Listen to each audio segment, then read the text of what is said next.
a l'chaim to all of us. And tonight's event is dedicated to all the women in the world. We, the Rebbe says and the Torah says that we are the woman that will bring the redemption. And we say l'chaim for that, because from everything that we've seen these past 2 months, it's so clear and true that that's what's gonna happen. B'ezrat Hashem, may we all bring Mashiach now in our days, amen. And may we soon celebrate all of us together with our tambourine.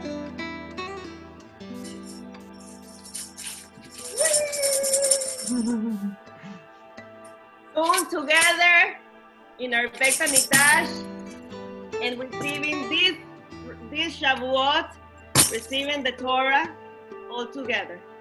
Amen. L'chaim, amen. Beautiful. You want to add something to the l'chaim? That was beautiful. Beautiful.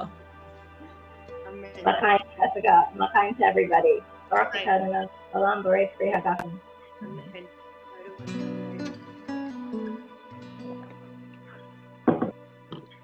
All right, so Jessica, we are getting a little more international tonight. We're having Argentina join us.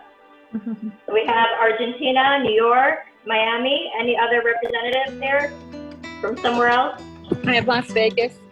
Las Vegas. Nice. All right. Okay, so we have the incredible Caro from all the way from Argentina. She's gonna sing to us the Eshet Hayil. Thank you so much for inviting me, beautiful ladies. And I really think we deserve this celebration. And we all did so great all this time that we took care of ourselves and our families. And it was not easy. We held on and we prepared hundreds of meals. We ate 5 days a week pasta. We got angry, we yelled at our kids, but we are great, and we are gonna celebrate ourselves, and we deserve all the best. So this is my gift for all of us, and hope you enjoy it, and thank you so much. So, אשת חיל מי ימצא ורחוק מפניני מכרע ותחווה לבעלה ושאלה לא אחזר אשת חיל מי ימצא ורחוק מפניני מכרע ותחווה לבעלה ושאלה לא אחזר שקר אחר והבל היופי והבל היופי אישה יראת השם, היא תתהלל, שקר החן, והבל היופי, והבל היופי, אישה יראת השם, היא תתהלל.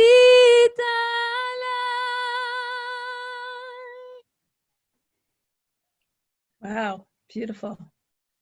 Thank you. So I hope you enjoy and enjoy the class, and thank you so much. Let's keep ourselves safe and healthy. Thank you so much, Caro. Thank you. She's a beautiful singer all the way from Argentina. If you would like, I will put her information in the chat. If you would like to talk to her, contact her, okay? Thank you. Devora, Leah, do you wanna introduce the amazing speaker that we have today? It's an honor and a privilege to have Chana Weisberg with us. We are so, so excited for this. When Jessica told me about the news that the event is on with you, amazing Rebbe Weisberg, we were beyond thrilled and excited. And I'm just going to give a little tiny bio. There's so much more to this wonderful woman, but just to put it into 3 lines or 4 lines, I'm going to introduce her, and we're going to get moving with our program. And again, thank you so much to all the ladies that took the time to stop and focus and connect with us tonight. It's really inspiring to see all you amazing ladies stopping to feed your souls.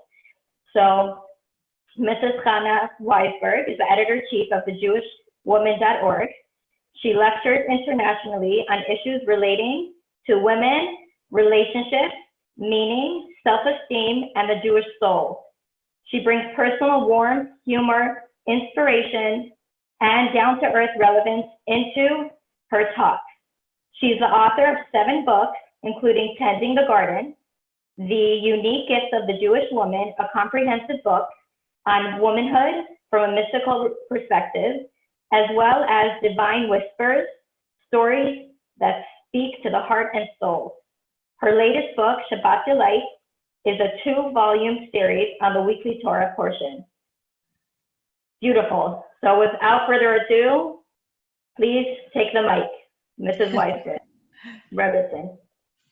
Good evening, everyone. It is so exciting to be here. I'm seeing some beautiful, beautiful women in front of me, which is nice to see, as well as some beautiful, beautiful names, and that's also nice to see. I'm so happy to be here, so privileged to be here, speaking about something that I feel is so close to my heart, and that is the topic of relationships. Because if there's one thing that we've all learned over the last couple of months, it's how important is relationships in our lives and how important is family life to us.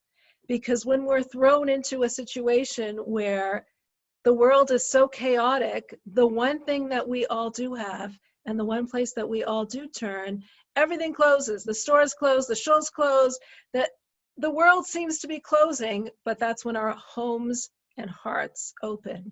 And it's with an open home and heart that we can still survive and we can get through everything. And so the topic tonight is about relationships, how to fall in love and stay in love, how to keep our relationships beautiful and keep our relationships as meaningful as they can be. So there was a woman who went to a doctor with her husband, and her husband was not feeling so well, so she went with her husband to the doctor, and the doctor examines him, and afterwards he calls to the woman, to his wife. He says, "Come into my office, please. I want to talk to you privately." And he begins talking to the wife, and she says, "Okay, how's my husband?" He says, "Well, the news is really not so great. Your husband is going through an extreme stress disorder. He's very stressful, and there's bad news and good news. The bad news is that he's going through this terrible stress disorder. The good news is, though, that with certain changes in your lifestyle, I think he can be okay." So she says, "Okay, so what has to be done?" The doctor says, "Well, this is what you got to do. You've got to make him 3 meals a day. When he wakes up in the morning, make sure breakfast is ready on the table, lunch is ready on the table. When he comes home, make sure that it's a hot meal, a nice hot meal, his favorite thing that he likes. Make sure you don't nag him at all. Make sure you don't tell him your problems. Make sure he doesn't have any chores to do. And at least 5 times a day, tell him how talented he is, how happy you are to be his wife. Make him feel really good about himself. If he does that, then over the next 10 to 12 months, if this is the way that you behave, then after that, I think he should be okay." So the wife leaves the room and she goes back with her husband. They go into the car, and the husband says, "So tell me, what did the doctor say to you?" And she says, "The doctor said that you're not going to live." Sometimes it's too hard to do too much, right? So I want to share with you something that I saw that I thought really depicts what's going on during this time. Let's see if we can do this. There we go. Okay. Okay, so this was a little cartoon that I saw about the times that we're in. It says, so the bills are washed, the laundry is paid, the clothes are in the oven, and the last load of dinner is in the dryer. Who says I can't multitask? Any of you relate to it during the last little while? Is this what has been going on in your house? I know a lot of us have been feeling that this kind of has been going on in our house. So this is really about multitasking. What does this have to do with relationships?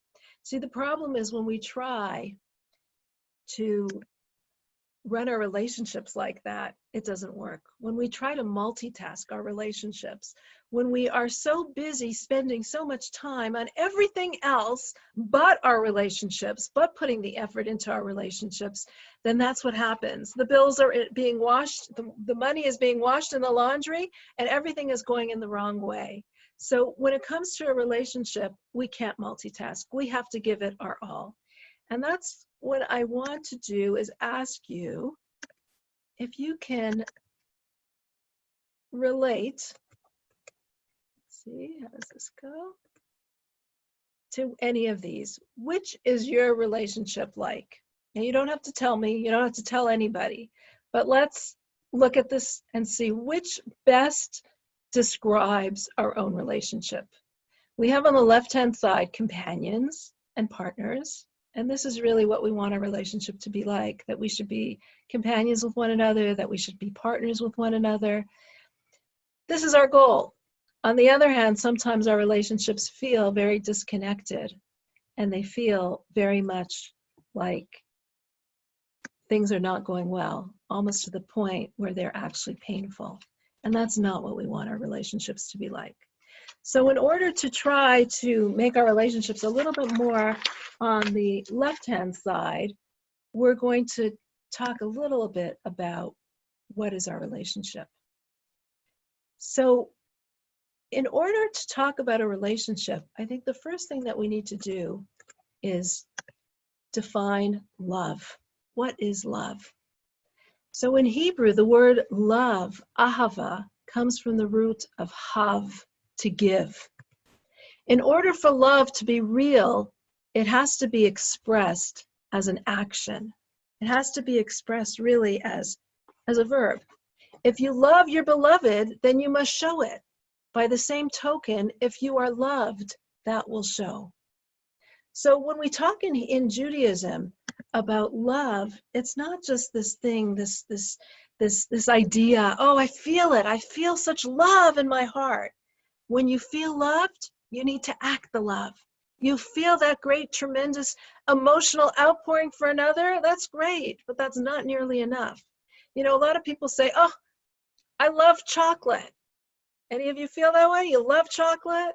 Or men will sometimes say, I love meat, or I love chicken, right? You love chicken? Really? Is that what you do to something that you love? You take the chicken and you actually slaughter it, and then you cook it, and you boil it, and you roast it, and then you cut it up into little pieces. You don't love the chicken. What you love is yourself. You love how you enjoy eating the chicken, or you love how you enjoy eating the chocolate, but you're not loving the chocolate or the chicken. You're loving yourself. And sometimes that's the way it is in a relationship. When we're in a relationship, is it that we love the person, or is it that we love what the person does to me? How the person makes me feel? I love being with you because you make me feel great. If we truly love somebody, it has to be about the other, not about ourselves, but about the other. And the focus has to be about the other. And this is really something that we're learning in this time period that we're in. We're now in the time period counting down till Shavuot, the holiday where we receive the Torah, when we actually became in a relationship, in a loving relationship with God, in a beautiful bonding relationship where like a groom and a bride unites. That was what Shavuot is really all about. But in this time period between Pesach and Shavuot, It's also a sad time. Like Jessica was asking, can we put on the music? Because during the rest of the time, we don't put on the music. And the reason why we don't is because it's a time of semi-mourning, because the students of Rabbi Akiva also had something that we're having now. They had a pandemic during their time. They all died. They all were dying during this plague. And that's why we try to remember this time period as a semi-mourning time period. And the question is, if we remember what Rabbi Akiva was like, let's share this again. If we remember what Rabbi Akiva was like, we know that Rabbi Akiva's cardinal principle was love your fellow as yourself. His whole life was about loving another person. He said, this is the main idea of what the Torah is. This is the cardinal principle of the Torah. And yet we're told his students died during this time period in this plague because they didn't show enough respect for one another. And the question is, what does that mean? How could people who were the embodiment of this man who taught complete love for another, how could it be that his students didn't have enough respect for one another? Isn't this what they learned from their teacher? Isn't this something that was a constant? Isn't that what they breathed in? They're constantly learning from their teacher this? How is it that the students were so different that they didn't have respect for one another? And the answer is not that they didn't have respect for one another. They did have respect for one another, but their respect, their love was for the other so strong that they wanted the other person to do exactly what they were doing. They felt just as we know what our teacher is doing, and we're interpreting it, and so they couldn't stand when their friend was doing something different than them, because they felt their way was the way, right? My way or the highway. And the problem is, this is what the sages say, just as every person's face differs from the faces of his fellows, so too every person's mind differs from the minds of his fellows. So just like each of us has our own beautiful face and our own unique way and our own unique personality, we all do things our own unique way. And Rabbi Akiva's students failed to see that there's a different path for everybody. They thought everyone should be doing their rabbi's teachings exactly the same way as they did. Meaning they did care about their fellow. They loved their fellow. They loved their fellow so much that they cared about them and thought that they were doing something in the wrong way and therefore reprimanded them. Does this ring true in our relationships? Sometimes it's so much about you doing things the way I need to do it. You know, it's funny, but some people are so easygoing when it comes to other people. They're so easygoing. But when it comes to their own families, their own spouses, suddenly everything has to be done my way or the highway, because we love them, because we care about them, because we want their good. But we also need to see at the same time that there's so many different ways of reaching the same goal. And each of us is a unique person and a unique personality. So what works for me might not work for you. And that's okay. We all have different paths to get there, different ways of doing it. So when we take this to a relationship issue, and this is such an example that's constant between husbands and wife, a wife might be preparing dinner, and her husband will say to her, you know, if you need any help, I'm right here for you. I'm right here on the couch. Call me if you need me. I'll be happy to help you with anything that you need. I can chop the vegetables or do whatever you need, right? What does the wife hear when she hears that?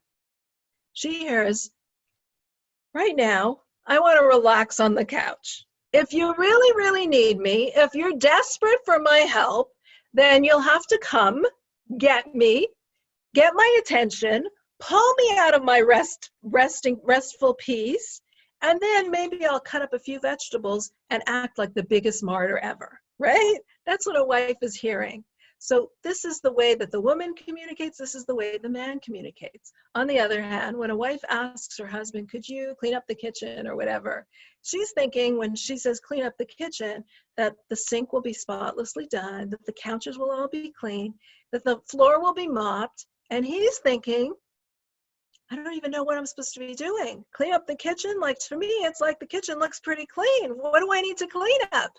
And for him, it's like, uh-oh, I know that this is going to be a lose-lose situation, because I know whatever I do to clean it up, it's not going to be according to her guidelines, according to her, the bar that she sets. So in relationships, we really need to understand that when it comes to relationships, each person has their own path.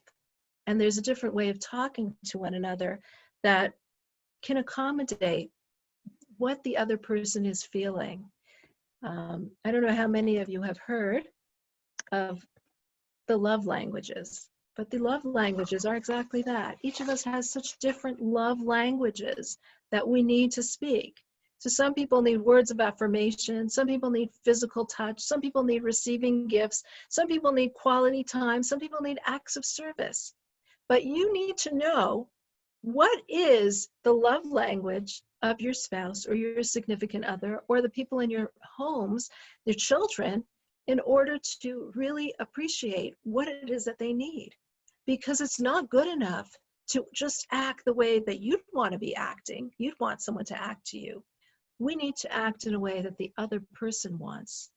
And this is really, there's a beautiful teaching from Ra'af in the Talmud. I think it's one of my favorite teachings. And what he says is that a man must, and it could equally apply to men or to women, he says, but a man must be very careful with the feelings of his wife. He must be very careful not to ever let his wife cry, not to pain his wife, because her cries come readily. And what I love about the teaching is he's not saying, be kind, be sensitive to your wife, because your definition of kind or sensitive might be completely different than her definition of kind or sensitive. So the fact that she cries easily, you might think, it's not my problem. But no, it is your problem. Because when we talk about relationships, it is our problem. So we need to know what our spouses really need. And for men, it's often respect. For women, it's often being cherished. But when we react to them, we need to act in a way that we can be their cheerleaders. We can be so full of respect and awe for what they do, because that's the language that they need. Those are the keys and the tools that they need. So I saw another really cute cartoon for this time. And it was this. I dusted once.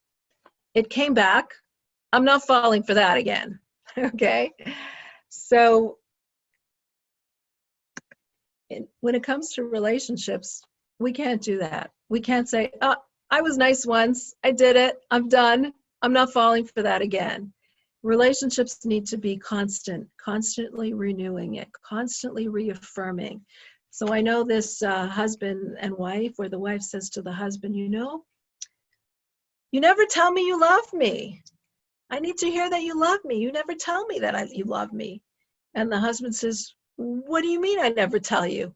When we got married, I told you I loved you. If anything changes, I'll let you know. Okay? That's not the idea. The idea is that we constantly need that renewal.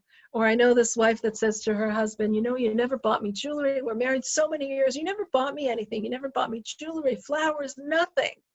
And he says to her, what are you talking about? Have I ever stopped you from buying jewelry? I'll give you all the money. I'll buy you the jewelry that you want. And the point is, that's not why we do things. The reason why we do something, that of course is an example of what a husband needs for a wife. But for wives as well, we need to give that respect. We need to give that affirmation. We tend to be very critical as women. So we'll notice all the things that can be. We notice things in potential, the things that, how the room could look, how the situation could be. And we tend to look at our spouses in the same way. if this was changed or that was changed, or we can reorder this part of his personality, then he'll be excellent. So we look at the potential of what he can be rather than what he is. And they need to hear our respect for them, our love and awe and appreciation for them of where they are now, how they are now. And that's the idea of it's not, I just did once and that's it, I'm not going to go for it again. So I want to share with you, there's a parsha in the Torah called B'chukosai, and it talks about, we've just read it a few weeks ago, it talks about God talking to the Jewish people, God talking to his partner, his bride, telling them in the beginning of the relationship, this is what I need for the relationship to work. And the Torah portion starts off saying, if you follow in this way and you follow these ideas, then you will get all ... all the blessings in the world. If, however, you do not follow, and then it starts listing all these negative repercussions of that, what will happen. And really, I'd like to share this because I think this is the core of what a relationship is and what a relationship needs. So the Torah portion starts off with, Im b'chukosai telechu, if you will walk in my statutes, ve'es mitzvosai tishmoru, and you will keep my commandments, v'asisemosam, and you will do them. And then it goes on to list all these positive blessings that we will have in our lives, all these amazing things that we will get in our lives. It then continues, several verses later, V'im telchu imi keri, if however you walk casually with me, v'lo tovu lishmo li, and you have no desire to listen to me, v'halachti af ani machem b'keri, then I too will act with you casually. Now, what I find interesting about this is look at the wording. Let's look at the wording here. The first one is talking about walking with God, and the second one is talking about walking casually. And this depicts what our relationships is all about. Rashi explains on these words that when we talk about walking, we're talking about laboring. Ever notice how you walk? You walk one foot in front of the other and you keep on moving. You move from one place to another. You're not standing stagnant in one place. You're moving. You're constantly progressing to something better. This is what our relationships need to be. Constantly working on them, constantly progressing. Because the opposite of a positive relationship, of a good relationship, of a relationship that's in tune, is not a relationship of neglect. It's a relationship of casual. I'm just not into it. It's something that I'm not into. I'm not working on it. I'm not invested in it. And therefore, the worst thing for a relationship is really casual neglect.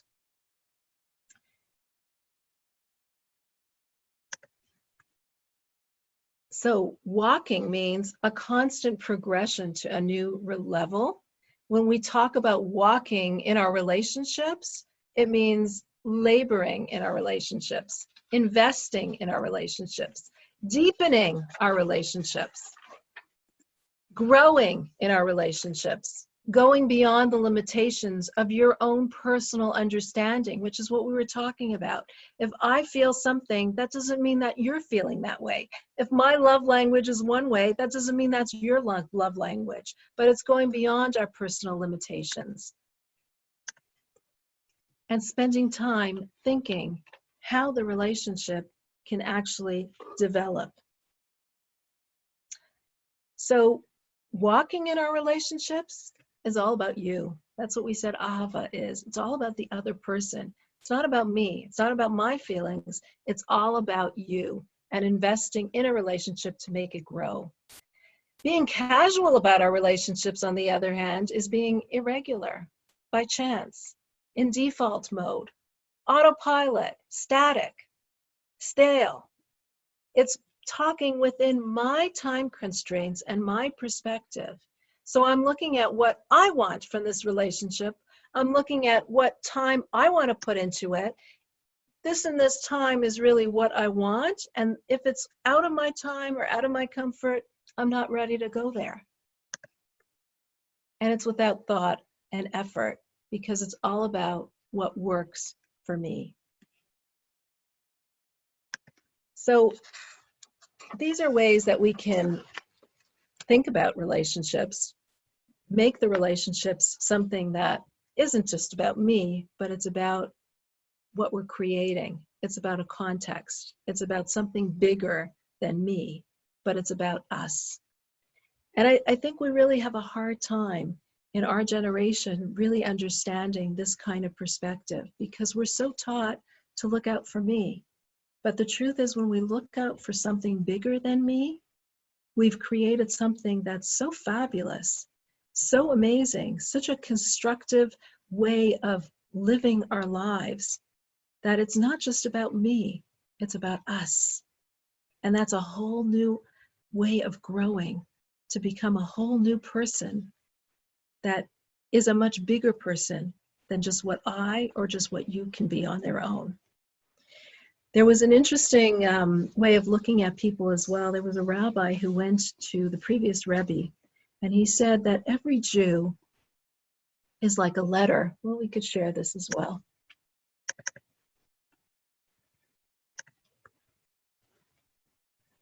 He said, every Jew is a letter in the Torah, but a letter may sometimes grow somewhat faded, and it's our sacred duty to mend those faded letters and make God's Torah whole again. I think sometimes in a relationship, we look at that, especially as women, we look at our spouse in that way. And sometimes they're getting a little faded, and we need to help them mend their faded letters. We need to make them whole again. We need to make them better again. We see what the spouse could actually be in potential, and we work on doing that. And what the previous Rebbe said, he objected to this example, and he said, no. The identity of a Jew cannot be compared to erasable ink on parchment. Every Jew is indeed a letter in God's Torah, but a letter engraved in stone. At times, the dust and dirt may accumulate and distort it, or even completely conceal it. But the letter's true form, underneath it all, the letter remains whole. We need only sweep away the surface grime, and the letter in all its perfection will come to light. I found this really special because I think it applies so much to our relationships. Can we look at a person? Can we look at our spouse as an engraved letter? Can we see their goodness? Can we see that their goodness is there? Yes, of course, we all have bad moods. And yes, of course, sometimes we don't have such a good day and it's not the greatest day. But those are just circumstances. Can we really see beyond those circumstances that they are engraved? In other words, the goodness, the holiness of them is there. It's a matter sometimes of dusting it away a little bit, but you're not fixing anything. You're just revealing what is already there. And that's really how we need to look at our relationships. The bond is there. We're meant for each other. We've been brought together because we're connected. And the idea is just, how can we improve? How can we keep growing? How can we celebrate this unique bond that we have? How can we get rid of those negative days, those bad days, and focus on the good times? But underneath it all, we need to remember that we are engraved together, and the beauty of that oneness and unity of being together. So I want to go through, based on what we've just said, a few relationship goals.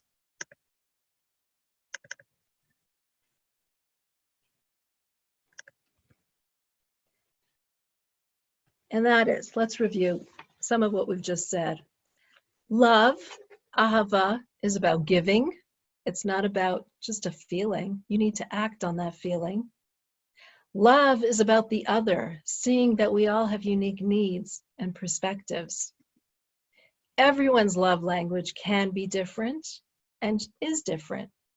Love needs to be labored at. Invest in the relationship, which means don't treat the relationship casually on autopilot, because love defies logic. Do for the other even if it doesn't make sense to you. You know, if any of you are a Jewish mother, have you ever said to your kids, like when they're running out the door, you say, take some food, you're going to be hungry. And the kid is like, I'm not hungry, Mom, not hungry. Take your sweater, you're going to be cold. No, Mom, I'm not cold, I'm not hungry. And if you try to explain to the child why they need to take the food because maybe they will be hungry, or why they need to take the sweater because maybe they will be cold, you won't get anywhere. But what you might get somewhere is if you say, just do it for me. I do so many things in my day for you. So just doing it for me, even though it doesn't make sense to you, might have the kid actually do it. Because convince them that they're cold or convince them that they're hungry and it won't work. But do something just for me because of all the things that I do for you in my day, and the child might actually take it. And the same as with relationships. Don't do something because the other wants it, because it makes sense to you. Do it just simply because this is what they are asking. Do it for them. And love means seeing the intrinsic, engraved goodness of the other. That we're not just letters that are faded, but there is this intrinsic goodness that's a constant and that's always there and that we always need to reveal and find. So this talk has been brought to you by two amazing women, as well as my gift of Mikvah. You know Jessica Klein and you know Devora Leah, but I want to tell you a little about my gift of Mikvah, which is an incredible organization that I'm very proud to be a part of, because this organization is so involved in working on improving Jewish relationships and Jewish marriages, helping the intimate aspects of our relationship, because we live in a world where the relationships are something that is so difficult to really keep growing. The rate of divorce, we all know, is so high, and it's really hard for people to work on their relationship. So this organization works on Jewish relationships in particular. And I want to tell you, you know, I teach a lot of young professionals. I've been teaching this past year in a great organization in Manhattan where there's so many young professionals there. And what I'm noticing actually has made me personally really angry, because I'm noticing and I'm getting really close to a lot of these young women who are in their 20s and 30s, but the ones that come to me for help are usually in their mid to high 30s. And they're coming to me and they're saying to me, you know, I can't believe it. Like, I was in a relationship with this one or that one for so long, and all of a sudden, I can't believe it. I'm already turning 36, 37, 38, 40, and I don't have a relationship that I feel I want to commit to. And these women are thinking about freezing their eggs, about children. They want to have a relationship. It's not just women who wanted to have a career and they didn't care about having a family life. These women are coming and crying to me, how did the time pass so quickly? And what I feel sometimes is this anger that our society has blindsided these women. In the hope of becoming free, it actually blindsided them from what they want so much, which is family life and a successful family life. I think during this time period of COVID, of Corona, we've seen how important family life is. Everything falls apart. And what do we have when everything is taken away from us? Our homes, our families, our family unit. And that's why my gift of Mikvah is such a special organization, because it tries to encourage people to focus on their family, because a relationship that is not focused on itself, a relationship that has been neglected, is a recipe for disaster. So Judaism really addresses the problem of relationships that are in disaster, and some of the ways that it addresses it is by teaching us the system of family living. The system of family living is a set of laws that in a nutshell is really, I mean, there's so much to say about it, but in a real nutshell, it focuses on the intimacy between husbands and wife. So in a nutshell, during the time period that a woman has her period and for 7 days thereafter, she and her husband do not have physical, intimate relationships. After that time period, the woman immerses in a mikvah, and the husband and wife can then reunite in intimacy and in physical, intimate sexual relationships. So what I think this idea of this system of living actually gives us is, I want to talk about 5 benefits of this system. And I'll do this quickly, so don't worry, because we're a little rushed. Are we rushed for time? We're okay? We're okay. Okay, so I want to talk about 5 benefits of this system. One thing that I'm hearing from a lot of couples is after we've been married for a little bit of time, there's this boredom. There's not this excitement. I want to ask any of you here, all of you here, when you woke up this morning, how many of you went to your fridge, looked in your fridge and said, wow, I have apples? Or turned on your water and said, wow, there's running tap water in my home. We don't do that, right? After this corona, I think all of us, when we see people and we can actually connect to people, I just met a neighbor of mine who I haven't seen for many, many weeks, and we usually were speaking all the time to each other, and she was passing by in the car and I was walking, and we remained distant, at least 6 feet apart, and we were like waving to each other. And when Corona is finally over, I will be so excited to go out for lunch with my friends, to meet with them. Why? We never were so excited about it before, but we will be excited because we didn't have it. When we don't have something, we suddenly feel that excitement of actually having it again. So if any of you fast on Yom Kippur, at the end of the fast, you just can't wait to have that drink of water, right? Water tastes amazing because you haven't had it. And this is what this system of living actually does as well. After a couple has been physically not touching each other for that time period of 5 plus 7 days, then once they do reunite, the touching becomes so beautiful, so amazing. The relationship suddenly becomes something that just a handshake, just a touch on the arm, just a touch on the shoulder becomes an intimate, beautiful celebration of life. So while couples nowadays that are not practicing the system are looking for crazier and crazier ways to find excitement in their relationships, and unfortunately couples are turning to all kinds of things like pornography and to all kinds of crazier things, the Torah has a simple solution. It says, hold on, just refrain for a little bit, for a few days, for a week and a half, refrain. And then that's all the excitement that you need. I was teaching this in California, and I had in my audience a sex therapist who had never heard about these rules, these laws. And she said, this is so amazing.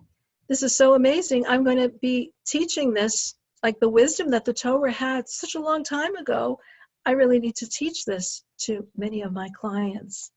So the first benefit of this system is it avoids the boredom pitfall. The second benefit is it teaches us restraint. Someone's asking a question by WhatsApp. Okay. Okay, the second thing it does is it teaches us restraint. A survey was done of men and women as to what is the number one thing that they think that they would want in a significant other. Anyone have any ideas what they might have said? You can write it in the chats. What would a husband or what would a man or a woman both want in a relationship? The number one thing that they feel is most important. Anyone saying anything? Okay. The number one thing that a man and woman both want in a relationship was faithfulness. Faithfulness. They want to know that their partner is going to be faithful to them. And this is what this system of living teaches us, it teaches us the ability of restraining ourselves. When we can flex those muscles of restraint within the relationship during during the times of the relationship where we're physically off limit to one another, then we learn so much better how to control ourselves outside of the relationship at who we want to look at, who we want to interact with. So it teaches us this value of using those muscles of restraint. The third thing that it teaches us is individual space. So often I'm looking at women in relationships, and after some time, the woman gets lost in the relationship. She loses herself. This time period when there isn't physical touch allows the relationship to explore other areas of emotional growth. When we get into a fight, it's so easy for a kiss or a hug to just gloss over any kind of argument. And what this does is it forces a couple to say, hold on, we're going to actually work through this argument. We're going to actually work through the emotional aspects of our relationship. We're going to work through the emotional parts of who we are. We're going to work through other aspects of the relationship so it's not only physical. Number 4, the idea of mikvah introduces something so beautiful into our lives, and that's the idea of the divine. It introduces God into our lives. It makes God a partner with us. See, the word mitzvah actually means commandment, but it also means connection. And the Torah, in teaching us the mitzvot, teaches how to connect to something greater than ourselves. It teaches us how to connect to God. When we can introduce God into our lives, when we can introduce spirituality into our lives, our relationships become so much stronger than what we are. I had a couple who came to me that the man had an affair, the woman was postpartum, she was going through a hard time, and everything seemed to be falling apart. And we spoke a lot. We spoke about what the man had to do. We spoke about what the woman had to do. But I said, the relationship can't be just what I'm feeling and what you're feeling today. A relationship has to be something higher than that. Because if my commitment to you is just what I'm feeling towards you today, what if today I'm in a bad mood? Or what if this month or this year, we're not really getting along so good? Does that mean our relationship is over? When we can bring something higher than ourselves into the relationship, it's not just about me or about you. It's about something greater than ourselves there. It's a commitment to something higher than ourselves. And that commitment is when God is also a part of our relationship. And finally, the gift of mikvah is really the best gift that you can give your child and the Jewish people. See, if we look at over all the generations, there was one mitzvah. In fact, even during Corona, there's one thing that stayed open the whole time. And that was, of course, with the CDC guidelines, and that was with the mikvahs for women. And of course, it depended on where you were and what guidelines were given in your city or situation, and specific things that were taken into account that were very carefully done, very carefully following the guidelines of the CDC, of the Center of Disease Control, in order to allow the mikvahs to stay open. But the mikvah stayed open because this is something that has been so much a central part of our lives throughout the centuries. And you'll have, my mother was born in Russia, and she has stories of when, they used to go through, dig into the river in order to go into the mikvah, dig the ice into the, take a pitchfork and actually get rid of the ice and then dunk into the mikvah. We don't have that today. We have beautiful, beautiful mikvahs that are spa-like and just gorgeous how they look.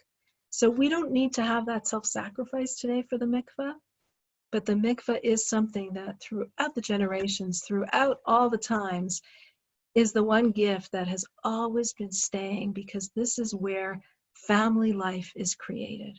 And in Judaism, it's not about just going to the synagogue, but as Jessica said in the beginning, here we see, during COVID, we actually see what keeps us together is the home. What strengthens our children? It's the home.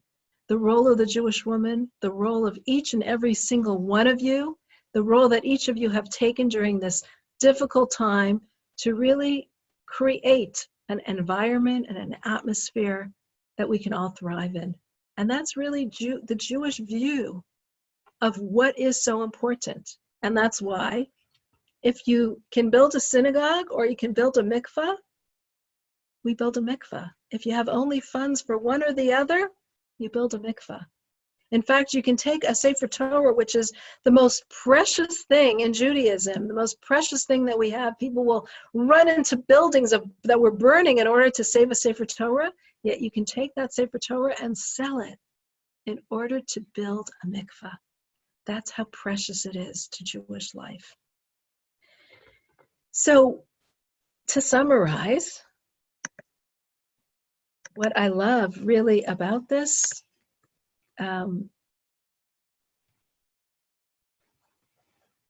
the system of living is that it's a system that respects women, is in tune with the natural rhythm of physical and emotional ebbs and flows of desire. In other words, the way that it's made is that, especially when a woman is not so in the mood of being physically touched, that's when she's not. It makes marriage, intimacy, deep connection a priority in the nonstop busyness of our lives, because we are so busy, so busy. We're so busy running and doing, and yet this centers us. It teaches us that life is not about busyness. Life is about our home, and life is about bringing God into our lives as a central partner and making our relationships so important, making them a priority. So I want to thank you all for joining me tonight. It was such a pleasure to be here with you all. And I would love to take any questions or comments, if any of you have, if we can open it up to the audience. So we have one, Oriana. I'm gonna unmute her.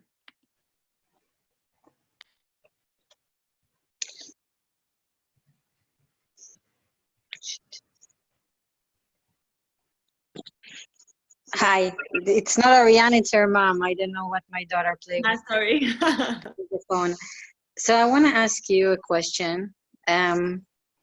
With everything that's going on now, I have a little bit, my kids are big and they don't go to sleep at 8 because they don't really tired like all the time, you know, like day school. They go to sleep around 10:30, sometimes 11. They wake up around 8, 8:30. But my question is how to, at 11, I just want to sit and watch TV, and this is all I care about, just quiet for myself. How I can help myself bring the motivation for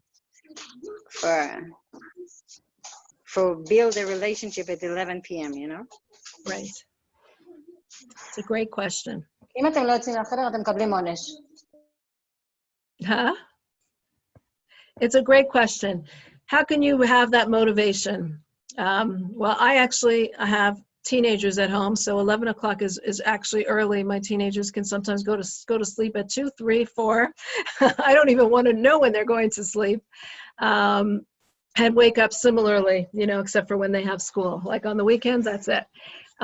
So, you know, of course we have to be there for our children. And it's important, especially during Corona, when all they have is really us. But at the same time, when you build a relationship with your spouse, you're giving your children the best thing that they can have. So you're not doing this for yourself. You're not doing this for your husband. You're doing that for yourself, for your husband, of course, but you're doing it all the more so for your children. When children can see that this is a priority in our lives, our relationship is a priority. And studies have actually shown that children who feel that the parents are solid in their relationship have greater confidence. They have greater confidence in who they are and what they are because the foundation has been set. So what does this mean on a practical level when we're so pulled in so many different directions? It means reevaluate your day. It means reevaluate your priorities. So yes, you need to be there for your children, and yes, you should be there for your children. But if it means taking off at 9 o'clock at night and saying, you know, I just need to have a hot bath now, if that's what you like to do, or you like your cup of wine, or something to do for me time, because you need that me time.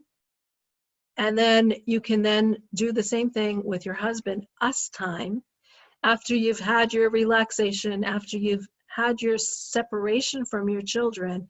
Maybe then you'll be ready for some us time, because you have to think about what it is that you need. You know, and each of us are so different. We're all different faces. We all have different needs.